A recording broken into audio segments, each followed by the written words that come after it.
Hi, I'm Kim. You're watching Kim Wilson TV. My channel is dedicated to helping victims of narcissistic abuse get free and stay free. Every single aspect of being involved in a relationship with a narcissist is a struggle to understand. Absolutely, it is inconceivable, in fact. And when you start to look at all the insanity and the contradictions, so afraid to be abandoned, yet forcing abandonment, I mean, it's all just absolutely nuts from beginning to end.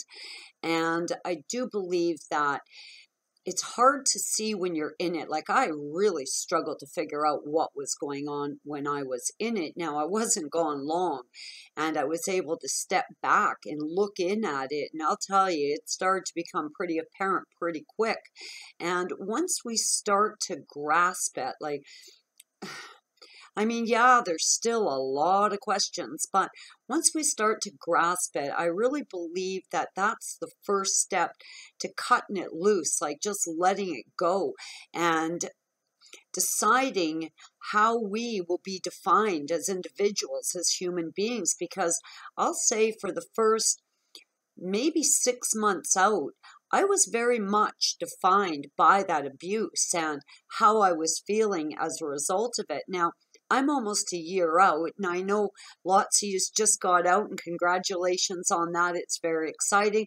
A lot of you guys been fighting off some really intense hoovering, and you're holding your ground. And for everybody fighting off a smear campaign right now, I've been in your shoes. It's a horrible situation, but at this point, you know, as you start to see all the elements and all the weird dimensions that are going on, I think we can redefine ourselves. Like, I often thought over the last year, I don't know if I'll ever be the same. Well, maybe that's okay. Maybe it's jarred me awake to the point that I've realized it's time to maybe morph, reinvent myself with new ideas, new passions, new direction in life. I think initially when I got free, I was trying to restore what I had been rather than just cutting all of it loose, like just severing myself from all of it and embracing an opportunity to really take a good look inside and really set a new course for my life and reinvent myself in a way that I'm going to be really happy with, that's free from all that crud and filth and puke that comes with knowing one of those things. We invested so much of ourselves in trying to fix them and trying to heal the gravely damaged relationship.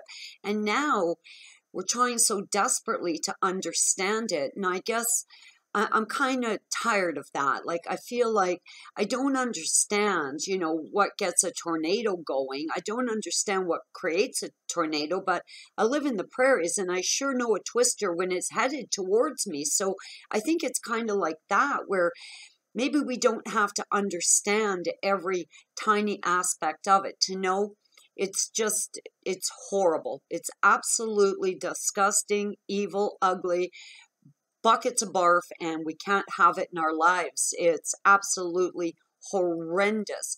And whatever those things are, I've got no interest in having one in my life, that's for sure. I've invested the last second into trying to help a narcissist I will ever invest in my entire lifetime, knowing it's absolutely futile. If you're still planning your departure or have just recently left, I'm going to tell you this last year has really been a trip, an emotional roller coaster of sorts.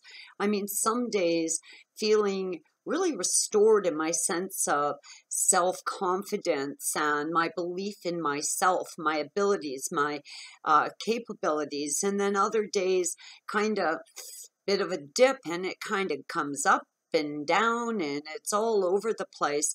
And the anger and the frustration that kind of lingers, because I think to myself, what the fuck was that idiot thinking? Like, seriously?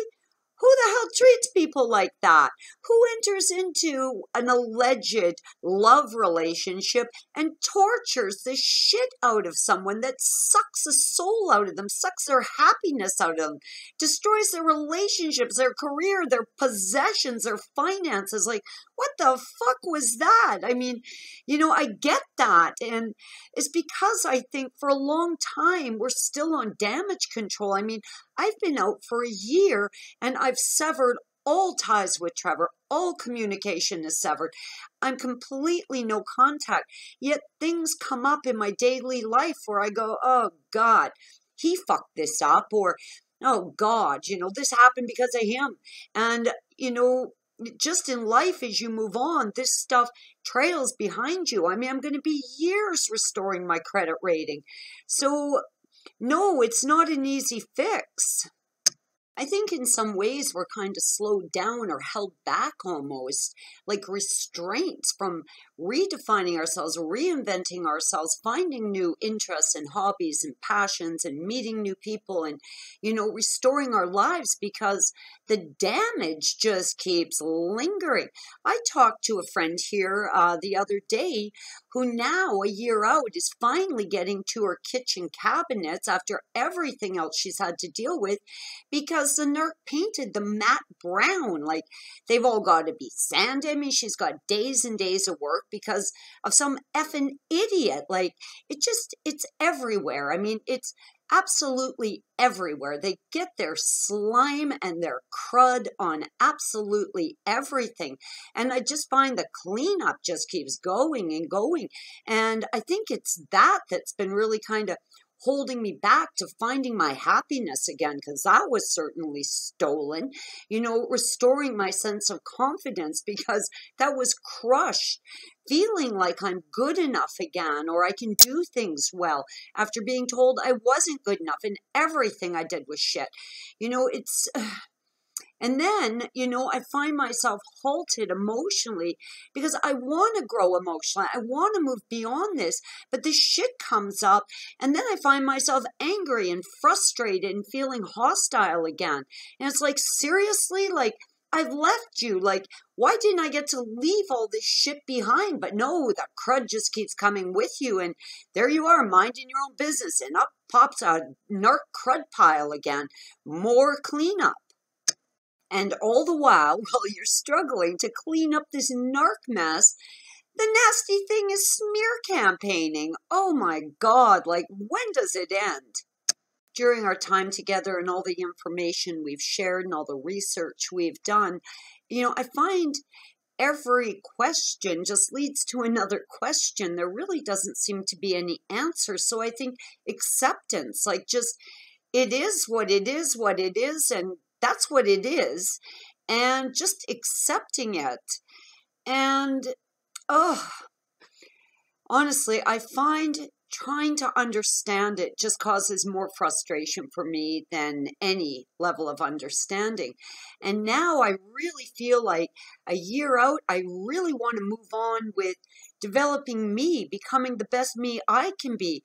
Exploring new options and new avenues and finding new passions and meeting new people and possibly falling in love again. I may never fully understand what happened, but I do know that I'm done with that crap and I'm never doing that again. Every day away has been a gift, and for those of you just getting out or really struggling today, it gets better. It really, really does. And I think we have to realistically expect there are going to be restraints to moving forward emotionally. There is going to be some cleanup, as frustrating as that is. But with each day, the cleanup gets less and the pile gets smaller.